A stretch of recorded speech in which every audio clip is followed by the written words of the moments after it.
નમસ્કાર વિદ્યાર્થી મિત્રો, યુનિટ 13 લેક્ચર નંબર 5. લાસ્ટ લેક્ચરમાં આપણે ચુંબકીય બળના સૂત્ર પર આધારિત એમસીક્યુની પ્રેક્ટિસ કરી. વિદ્યાર્થી મિત્રો, ચુંબકીય ક્ષેત્રમાં I વિદ્યુત પ્રવાહ ધારિત કોઇલ ગૂંચળું મૂકેલો હોય તો ગૂંચળા પર લાગતું ટોર્ક સદિશ ટાઉ ઇઝ ઇક્વલ ટુ સદિશ m ક્રોસ સદિશ b. સદિશ m મેડામો મેગ્નેટિક ડાયપોલ મોમેન્ટ, ગૂંચળાની ચુંબકીય ડાયપોલ મોમેન્ટ, અને આ ટોર્કના મૂલ્ય માટેનું સૂત્ર mb sin થીટા, અને m ચુંબકીય ડાયપોલ મોમેન્ટ NIA મૂકી દઈએ તો ટોર્કનું સૂત્ર યાદ રહે એ રીતનું સૂત્ર બની જશે b ના sin થીટા. ટોર્કના મૂલ્ય માટેનું સૂત્ર યાદ રહેશે બધાને, b ના sin થીટા. b ચુંબકીય ક્ષેત્રનું મૂલ્ય, I ગૂંચળામાંથી વહેતો પ્રવાહ, n આટાની સંખ્યા, a ગૂંચળાના આડછેદનું ક્ષેત્રફળ, અને થીટા સદિશ m અને સદિશ b વચ્ચેનો ખૂણો. મેગ્નેટિક ડાયપોલ મોમેન્ટ NIA, અને આ મોમેન્ટના સૂત્ર પરથી એકમ એમ્પિયર મીટર સ્ક્વેર, અને આ મોમેન્ટનો બીજો એકમ ખાસ વિદ્યાર્થી મિત્રો યાદ રાખજો, ટોર્કનો એકમ જૂલ. આ b છેદમાં જાય ટેસ્લા, અને sin થીટા ને તો એકમ હોય નહીં, એટલે મોમેન્ટનો બીજો એકમ થશે જૂલ પર ટેસ્લા. ચુંબકીય ડાયપોલ મોમેન્ટનો પારિમાણિક સૂત્ર એમ્પિયર મીટર સ્ક્વેર પરથી m0 L2 T0 A1. તો ટોર્કનું સૂત્ર યાદ રાખવાનું.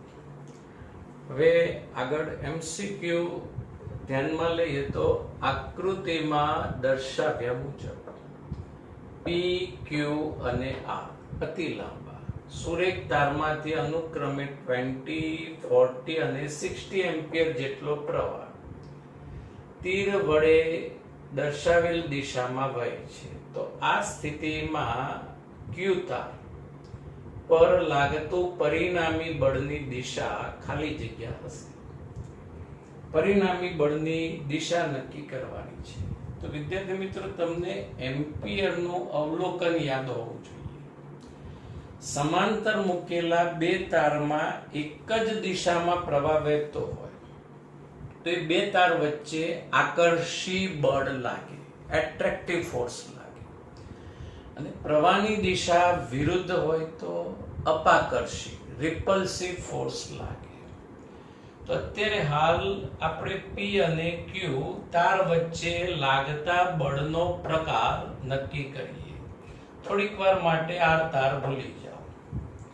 તો અત્યારે P અને Q તારમાં પ્રવાહની દિશા કેવી આવશે? એક જ દિશા આવશે, રાઈટ? એક જ દિશા, એટલે બંને તાર વચ્ચે આકર્ષી બળ લાગશે. હવે થોડીક વાર માટે P તારને ગાયબ કરી દો, Q અને R નો અભ્યાસ કરો. તો અત્યારે વિદ્યાર્થી મિત્રો, Q તાર અને R તારમાં પ્રવાહની દિશા જો પરસ્પર વિરુદ્ધ છે, એટલે બળ કેવું લાગશે? અપાકર્ષી. હવે ફક્ત Q તાર પર લાગતા બળની દિશા જોઈએ તો લેફ્ટ સાઈડ આવશે. બે તાર વડે લાગતા બળની દિશા લેફ્ટ સાઈડ. તો પરિણામી બળની દિશા કઈ તરફ લાગશે? ડાબી તરફ લાગે છે. તો આવા MCQ માટે એમ્પિયરનું ઓબ્ઝર્વેશન, અવલોકન યાદ રાખવાનું કે સમાન દિશામાં પ્રવાહ તો એટ્રેક્ટિવ ફોર્સ, અને પ્રવાહ વિરુદ્ધ દિશામાં તો રિપલ્સિવ, અપાકર્ષી બળ લાગે. નેક્સ્ટ MCQ, એક કોઇલની dipole moment 2ik plus 3j plus 5k છે. આ ગૂંચળાને 3k ટેસ્લાના સમાન ચુંબકીય ક્ષેત્રમાં મૂકતા તેના પર લાગતું ટોર્ક ખાલી જગ્યા. ટોર્કનું સૂત્ર સદિશ m ક્રોસ સદિશ b. સદિશ m મેગ્નેટિક મોમેન્ટ આપેલ છે, ચુંબકીય ક્ષેત્ર સદિશ b પણ આપેલ છે. તો ક્રોસ ગુણાકારમાં જ્યારે મૂલ્ય શોધવું હોય એટલે 11th સ્ટાન્ડર્ડમાં આપણે આની એપ્લિકેશન આવતી, નિશ્ચાયકની હેલ્પ લેવાની. નિશ્ચાયક પ્રથમ રોડની અંદર i cap j cap k cap, પછી જે રાશિ ક્રોસ ગુણાકારમાં પ્રથમ હોય એના ઘટકો આવશે x ઘટક, y ઘટક અને z ઘટક. પછી બીજી રાશિના ઘટકો ત્રીજી રોડમાં આવશે. તો અહીંયા ખાલી 3k કેપ છે એટલે x ઘટક 0, y ઘટક 0, z ઘટક 3. ઓકે, પછી તમારે આ રીતે ઉકેલ માટે આવું લખી કાઢવાનું, પહેલા i cap space minus j cap plus k cap અને આવું નીચે લેફ્ટ લેફ્ટ લેફ્ટ આ રીતે લખી કાઢવાનું. પછી i કેપ નો સ્તંભ અને i કેપ ની હાર આ બંને સંતાડ દેવાના. એટલે અહીંયા આપણને એક ચોરસ સ્ક્વેર આપણને દેખાશે આ રીતે.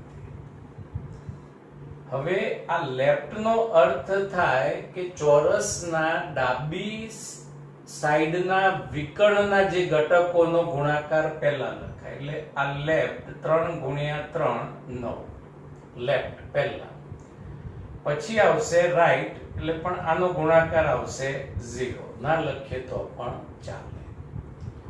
પછી આ જ રીતે જે કેપ નો કોલમ અને જે કેપ ની હાર સંતાડ દેવા. હવે જે કેપ નો કોલમ અને હાર સંતાડ્યા પછી આ રીતે લંબચોરસ બનશે અને આ લંબચોરસની અંદર પણ આપણે લેફ્ટ કહ્યું છે. પહેલા શું આપણે લખ્યું i cap minus j cap અને plus k cap, left left left. એટલે અહીંયા પણ લેફ્ટ ઘટક આવશે આ 2 અને 3 લેફ્ટ વિકર્ણ પરના. એટલે અહીંયા ગુણાકાર 6 માઈનસ અહીંયા ગુણાકાર 0. એ જ રીતે k કેપમાં પણ આ રીતે ચોરસ બનશે, લેફ્ટ 2 ગુણ્યા 0 0 માઈનસ રાઈટ 3 ગુણ્યા 0 0. ખ્યાલ આવી ગયો આમાં? રાઈટ. હવે અહીંયા ટોર્કનું સદિશ સ્વરૂપ આપણને મળશે 9i cap minus 6j cap plus 0k cap. આ 0k કેપ લખવાની જરૂર નથી. હવે ટોર્કનું મૂલ્ય ઇઝ ઇક્વલ ટુ વર્ગમૂળમાં x ઘટકનો વર્ગ 9 નો વર્ગ 81, y ઘટકનો વર્ગ માઈનસ 6 નો વર્ગ 36 અને આ z ઘટક 0. એટલે અહીંયા વર્ગમૂળમાં 81 પ્લસ 36 વર્ગમૂળમાં 117 અને ટોર્કનો એકમ જૂલ અથવા ન્યૂટન ઇન્ટુ મીટર લખી શકાય. ખ્યાલ આવી ગયો આમાં?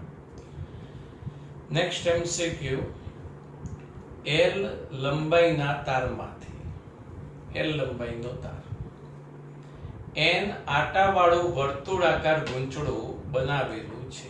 n આટાવાળું ગૂંચળું બનાવેલું છે. ગૂંચળામાંથી I એમ્પિયર જેટલો વિદ્યુત પ્રવાહ પસાર કરવામાં આવે છે. I એમ્પિયર પ્રવાહ પસાર થાય છે. તેને b ટેસ્લાના સમાન ચુંબકીય ક્ષેત્રમાં લટકાવતા ગૂંચળા પર લાગતો મહત્તમ ટોર્ક ખાલી જગ્યા. ટોર્ક એટલે આપણે ટોર્કનું સૂત્ર લખી કાઢીએ b ના sin θ. રાઈટ. મહત્તમ ટોર્ક કહીએ એટલે થીટા sin વિધેય 1 થવું જોઈએ તો જ ટોર્ક મહત્તમ થાય. એટલે theta is equal to 90 degree. Torque maximum એટલે maximum torque is equal to b ના. આ રીતનો વિકલ્પ ઓપ્શન આપ્યો નથી. હવે b ટેસ્લા એટલે મૂલ્ય સમજવાનું. એટલે b ની જગ્યાએ આપણે મૂક્યું b ટેસ્લા. પ્રવાહ I નું મૂલ્ય I એમ્પિયર એટલે કિંમત મૂકી I. ઓકે. આટાની સંખ્યા n, કિંમત મૂકી m. હવે એ આડછેદનું ક્ષેત્રફળ. ક્વેશ્ચનની અંદર એનો ઉલ્લેખ નથી. તો જેનો ઉલ્લેખ નથી એનો અહીંથી લોપ કરવાનો. એટલે એની જગ્યાએ આપણે શું લખી શકીએ? પાઈ r સ્ક્વેર. હવે r ત્રિજ્યાનો પણ ઉલ્લેખ નથી તો ફરી પાછો r નો પણ લોપ કરવો પડશે. તો r નો લોપ કરવા માટે આવો બેઝિક જનરલ આપણે વિચારી શકાય કે તારની લંબાઈ l. હવે એમાંથી વર્તુળાકાર કોઇલ બનાવવામાં આવે એટલે એક કોઇલનો પરિઘ 2πr, r એટલે વર્તુળ આકાર કોઇલની ત્રિજ્યા, અને એવા કેટલા આટા છે n. એટલે અહીં r ને કરતા બનાવો કેમ કે આપણે r ને લોપ કરવાનો એટલે r = l/2πn. ઓકે, હવે b i n π m ના n અને r² ની જગ્યાએ l²/4π²n². એક n કેન્સલ, એક π કેન્સલ, એટલે સિમ્પ્લિફાઈ રહેશે τmax = b i l²/4πn. અને એવો જ ઓપ્શન આપણે સિલેક્ટ કરવો જોઈએ કે જે પદો ક્વેશ્ચન ની અંદર આપ્યા છે, b આપ્યું છે, i આપ્યું, l n આટાની સંખ્યા, આ કોઇલ પર લાગતો મહત્તમ ટોર્ક ગણી શકાય. નેક્સ્ટ MCQ, આકૃતિમાં દર્શાવ્યા મુજબ એક ઓટાવાળી કોઇલને સમાન ચુંબકીય ક્ષેત્ર 0.05/√2 જેકેપ ટેસ્લામાં મૂકેલ છે, તો તેના પર લાગતું ટોર્ક શોધો. વિદ્યાર્થી મિત્રો, x અક્ષ, y અને z ભૂમિતિ ક્વેશ્ચનમાં આપેલી છે. લંબાઈ 0.04 મીટર, પહોળાઈ 0.08 મીટર અને લૂપમાંથી વહેતો પ્રવાહ 0.5 એમ્પિયર. પહેલા જ આપણે ટોર્કનું સૂત્ર વિચારીએ તો સદિશ ટાઉ સદિશ m ક્રોસ સદિશ b. સદિશ b ક્વેશ્ચનમાં આપ્યા છે, પણ મેડામો મેગ્નેટિક ડાયપોલ મોમેન્ટ એ લાપતા છે. ક્વેશ્ચન ની અંદર ઇન્ફોર્મેશન નથી. તો મોમેન્ટ નું સૂત્ર ni સદિશ a. n એક જ આંટો પ્રવાહ આપ્યો છે અને એ ક્ષેત્રફળની કિંમત ક્વેશ્ચનમાં નથી. તો હવે ક્ષેત્રફળ = લંબાઈ ગુણ્યા પહોળાઈ.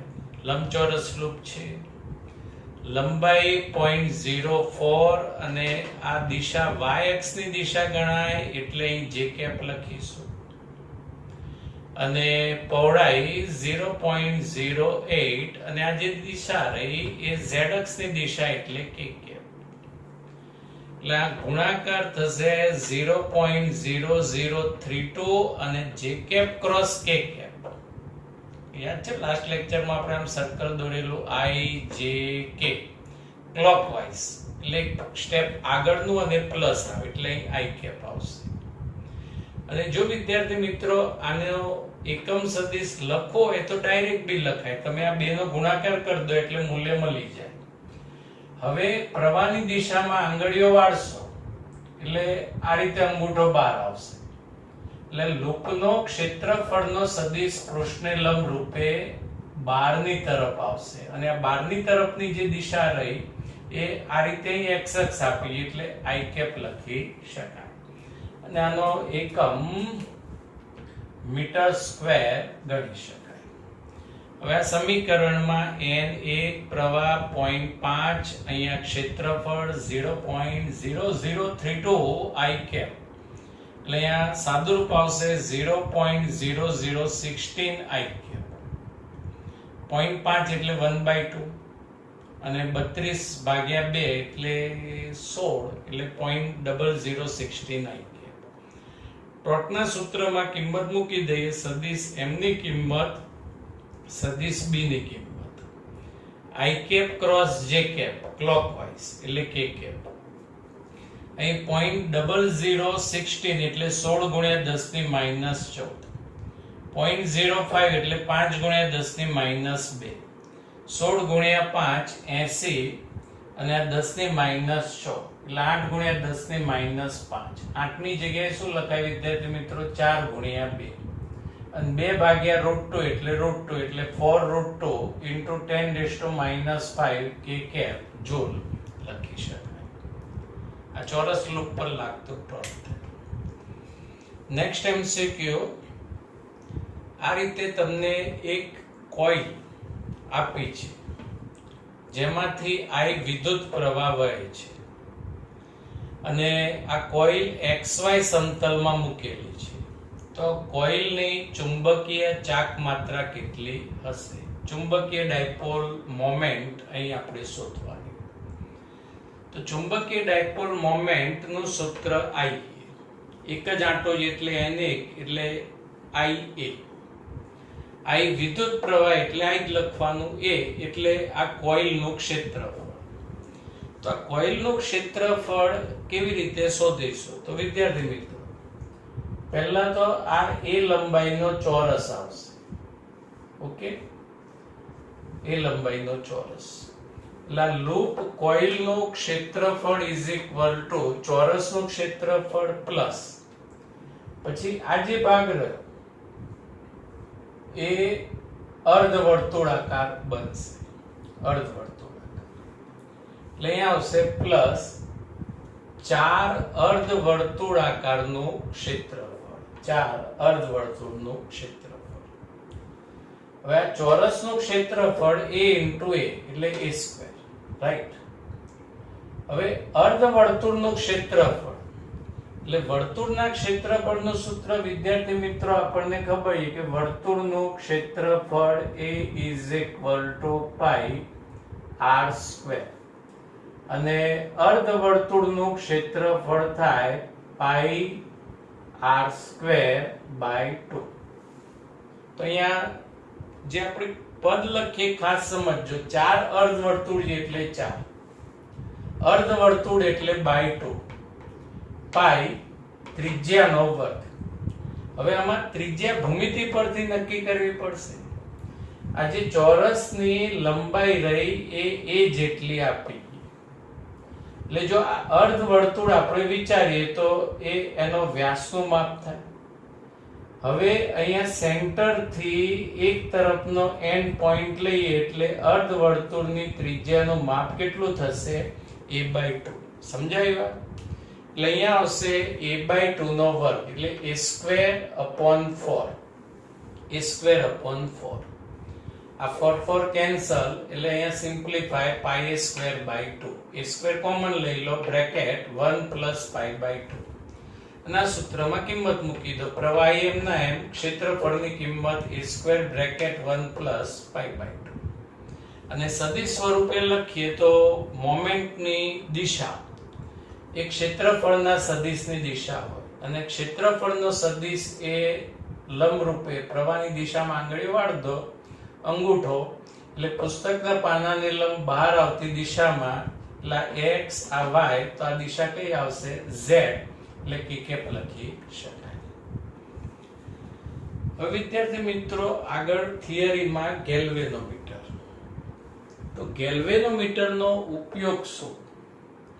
તો સૂક્ષ્મ વિદ્યુત પ્રવાહનું માપન કરવું. સૂક્ષ્મ વિદ્યુત પ્રવાહ માપવા ગેલ્વેનોમીટર વપરાય. ગેલ્વેનોમીટર એ 10⁻11 એમ્પિયરના ક્રમના પ્રવાહનું માપન કરી શકે છે. અત્યંત સૂક્ષ્મ પ્રવાહ કહેવાય. પછી ગેલ્વેનોમીટરની રચના થિયરીમાં આપણે ભણેલા કાર્ય પદ્ધતિ. તો ગેલ્વેનોમીટરમાં ગૂંચળામાં લાગતું ટોર્ક અને એ કોઇલ સાથે સ્પ્રિંગ જોડેલી હોય એટલે જેને કારણે ઉદ્ભવતું પુનઃસ્થાપક ટોર્ક અને બે સમાન હોય એટલે દર્શક સ્કેલ પર સ્થિર થાય. હવે પ્રવાહને લીધે ઉદ્ભવતું torque is equal to B ના અને પુનઃસ્થાપક ટોર્ક એટલે k થીટા. k ને સ્પ્રિંગનો બળ અચળાંક કહે છે અને આ બળ અચળાંકનો એકમ આવશે જૂલ પર રેડિયન. જૂલ પર રેડિયન. હવે પ્રવાહ એને કરતા બનાવીએ તો અહીંયા k/BNA. k બળ અચળાંક એકવાર સ્પ્રિંગ ગોઠવાઈ જાય એટલે k અચળ, b બે બાજુ મેગ્નેટ મુકાઈ જાય એટલે b અચળ, કોઇલ નક્કી થઈ જાય એટલે n અચળ, a અચળ, એટલે I ચલે છે થીટા. અને ગેલ્વેનોમીટરનો સિદ્ધાંત કહી શકાય કે વધુ પ્રવાહ પસાર થાય તો ગૂંચળાનું થીટા એટલે કોણાવર્તન વધુ થાય અને દર્શકનું સ્કેલ પર સ્થાન વધુ બદલાય અને પ્રવાહ માપી શકાય છે. હવે આ જે પદ રહ્યું, સોરી થીટા નહીં, અહીં થીટાની જગ્યાએ ટેક્સ્ટબુક પ્રમાણે ફાઈ આવશે. ફાઈ એટલે ગૂંચળાનું કોણાવર્તન. આઈ ચલે છે ફાઈ. હવે આ જે રિઝલ્ટ રહ્યું, આ જે સમીકરણ રહ્યું, એને બંને બાજુ આઈ વડે પ્રવાહ વડે ભાગી દઈએ. એટલે અહીંયા ફાઈ અપોન આઈ, કે આ બાજુ નીચે, bn a upon k, I cancel, અથવા તો આઈ અહીં છેદમાં લઈ જાઓ, કે આ બાદ લઈ જાઓ. હવે ફાઈ અપોન આઈ, આ જે ગુણોત્તરથી રાશિ વ્યાખ્યાયિત થઈ અને વિદ્યુત પ્રવાહની સંવેદિતા કહેવાય, વિદ્યુત પ્રવાહની સેન્સિટિવિટી કહેવાય, જે SI વડે દર્શાવાય, સેન્સિટિવિટી ઓફ ઇલેક્ટ્રિક કરંટ. અને વ્યાખ્યા આવશે સંવેદિતાની એકમ પ્રવાહ દીઠ ગેલ્વેનોમીટરના આવર્તન અથવા કોણાવર્તનને વિદ્યુત પ્રવાહની સંવેદિતા કહે છે. સંવેદિતાનો એકમ અને પારિમાણિક સૂત્ર પૂછાય તો વિદ્યાર્થી મિત્રો એકમ કયો આવશે? Phi upon i. એટલે ફાઈ એટલે કોણાવર્તન, આવર્તન રેડિયન, આઈ વિદ્યુત પ્રવાહ એમ્પિયર. તો આ પ્રવાહ સંવેદિતાનો એકમ રેડિયન પર એમ્પિયર. પ્રવાહ સંવેદિતાનો એકમ કયો આવશે? રેડિયન પર એમ્પિયર. એ મીટર અને વોલ્ટ મીટરની ચર્ચા આપણે નેક્સ્ટ લેક્ચરમાં કરીશું. Thank you. Have a nice day.